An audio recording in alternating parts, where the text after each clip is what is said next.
आपका स्वागत है हमारे बोधी थिंग्स बेस्ट चैनल में। आज मैं आपको जिंदगी का एक पहलू कहूँ या कुछ और, किंतु इतना मैं अवश्य जानती हूँ, उसे हम भाग्य अथवा किस्मत कहते हैं। इनके इशारों पर ही तो हमारी जिंदगी चलती है। हम सोचते हैं जो भी कार्य हम कर रहे हैं अपनी मेहनत और लगन से कर रहे हैं। इस बात पर कुछ लोगों को अहंकार भी हो जाता है कि हमारे पास जो भी है हमारी अपनी मेहनत और कर्मों का नतीजा है, किंतु ये नहीं सोचते कि ये सब हमारे भाग्य में ही लिखा था। हम तो बस अपना कर्म करते हैं, किंतु होता वही है जो भाग्य में लिखा होता है। हमारे बड़े बूढ़े भी कहते सुने गए हैं कि हमारे जन्म के समय ही हमारा भाग्य तय हो जाता है और उसी के चलते हमारे विचार और कर्म बनते रहते हैं। कुछ इसके विपरीत भी बोलते हैं, किंतु जब जिंदगी उन्हें उनकी असलियत से रूबरू कराती है तो वे भी भाग्य को मानने के लिए तत्पर हो जाते हैं। कई बार हम सोचते कुछ और है और होता कुछ और है। ये सब हमारे नसीब का ही तो खेल है। अब देखो ना, बातों ही बातों में मैंने भाग्य, किस्मत, नसीब कितने नाम गिना दिए। नाम भले ही कई हों, अर्थ तीनों का एक ही है। पुरानी कहावत है, भाग्य के लिखे को कोई नहीं मिटा सकता। इसे राजा को रंग और रंग को राजा बनाने में देर नहीं लगती। इसी विषय पर मैं तुम्हें एक कहानी बताती हूँ।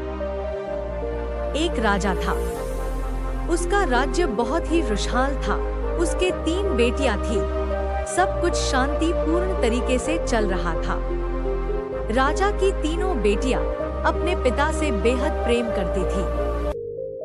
एक दिन राजा अपने महल की छत पर टहल रहा था। सब ओर शांति थी। यह देख वो अत्यंत प्रसन्न था।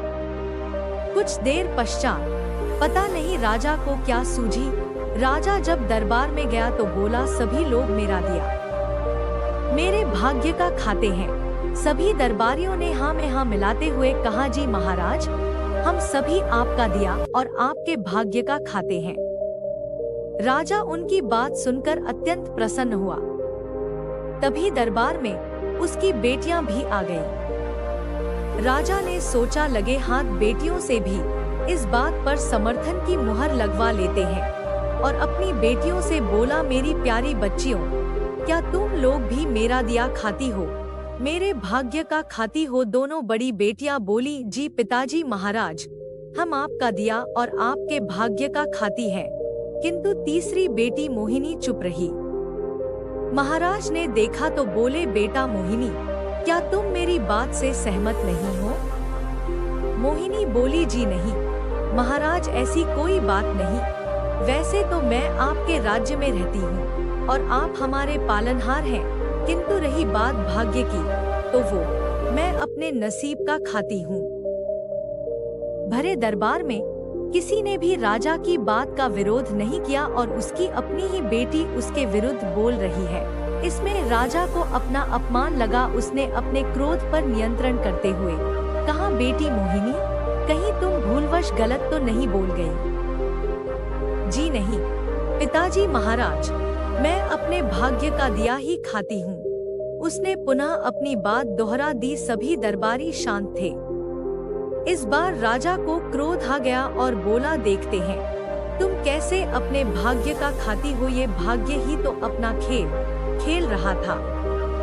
कुछ दिनों पश्चात राजा ने अपनी दोनों बेटियों का विवाह किसी बड़े राज्य के राजकुमारों के संग कर दिया और तीसरी बेटी मोहिनी का विवाह एक कव्वे से कर दिया, जो उनके महल की मुंडेर पर आ बैठ गया था। मोहिनी ने इस विवाह का विरोध किया, किंतु राजा को तो जैसे जिद थी, बोला, अब अपने भाग्य का खाओ, और उसे राज्य से कुछ दूरी पर एक जमीन का टुकड़ा दे दिया। मोहिनी उस कव्वे को साथ लेकर महल से बाहर आ गई। उस जमीन पर जाकर देखा तो वो बंजर जमीन थी। कहाँ वो महलों में रहने वाली नाजुर सी राजकुमारी, और कहाँ आज वो बंजर जमीन पर अपने पति कव्वे के साथ थी। भाग्य का खेल वो समझ नहीं पाई और घबराकर रोने लगी। उसने कव्वे को उड़ाना चाहा, किंतु वो उड़ा नहीं, उसी के संग रहा। कहने लगी, ये देखो भाग्य का खेल। एक राजकुमारी कव्वे पति के साथ इस बंजर जमीन पर आ गई। फिर उसने सोचा इस तरह रोने से काम नहीं चलेगा। उसने साहस से काम लिया। पहले तो वो नदी किनारे गई, स्नान किया, पानी पिया और उस कौवे को एक टीले पर बिठाकर समीप के बगीचे से कुछ फल तोड़कर लाई और अपने पति को भी दिए। तभी तेज हवा चलने लगी। उसने सोचा इस तरह तो नहीं रहा जा सकता, एक झोंपड़ी ही बनानी पड़ेगी और वो कुछ डंडे, घास इत्यादि एकत्र कर गड्ढा खोदने लगी ताकि उन डंडों को ठीक से टिका सके। अभी गड्ढा एक हाथ ही खोदा था, तभी किसी चीज से वो पत्थर टकराया। अब तो मोहिनी की उत्कंठा जगी और उसने और गहरा गड्ढा खोदा। खोदते खोदते उसे शाम हो गई। उसमें से एक बड़ा कलश निकला जो स्वर्ण अशर्फियों से भरा पड़ा था। अगले दिन राजकुमारी ने वहां महल की नींव डलवा दी और कुछ ही महीनों में उस स्थान पर अपने पिता से भी बड़ा सुंदर और शानदार महल खड़ा हो गया। इस बीच वो कौवा हमेशा उसके संग रहा। अब तो राजकुमारी को अपने उस कौवे पति से प्रेम भी हो गया और दोनों संग संग रहते। एक दिन मोहिनी ने प्रेमवश आवेश में आकर उस कौवे को चूम लिया। उसके चूमते ही एक चमत्कार हुआ। वो कौवा एक बहुत ही सुंदर राजकुमार में बदल गया। तब उसने बताया, मुझे अपने सुंदर होने पर अहंकार था। एक दिन मैंने उसी अहंकार में जादूगरनी का अपमान किया। तब उस जादूगरनी के श्राप से वो कौवा बन गया था और तुमने इस बदसूरत कौवे को प्रेम करके उसका श्राप तोड़ दिया। उसके चूमते ही एक चमत्कार हुआ। वो कौवा एक बहुत ही सुंदर राजकुमार में बदल गया।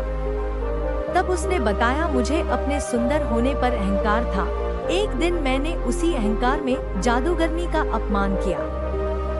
ये सभी बातें मोहिनी के पिता के पास भी पहुंची और वो ये सब देखने स्वयं अपनी बेटी के महल में आया और उसका ठाट बाट देखकर अचंभित रह गया और वो राजकुमार से भी मिला। अब उसे लगा कि माध्यम कोई भी हो सकता है, किंतु खाते सब अपने नसीब का है। अब राजा ने उस राजकुमार से अपनी बेटी का पुनः विवाह करके उसके राज्य के लिए खुशी खुशी विदा कर दिया। इस तरह वह दोनों खुशी खुशी रहने लगे। हमारे जिंदगी में कर्म तो महत्वपूर्ण तो है, पर उतना ही भाग्य भी महत्वपूर्ण है। अगर आपको हमारी ये कहानी पसंद आई होगी तो हमारे चैनल को लाइक और सब्सक्राइब जरूर कर देना। नमो बुद्धाय।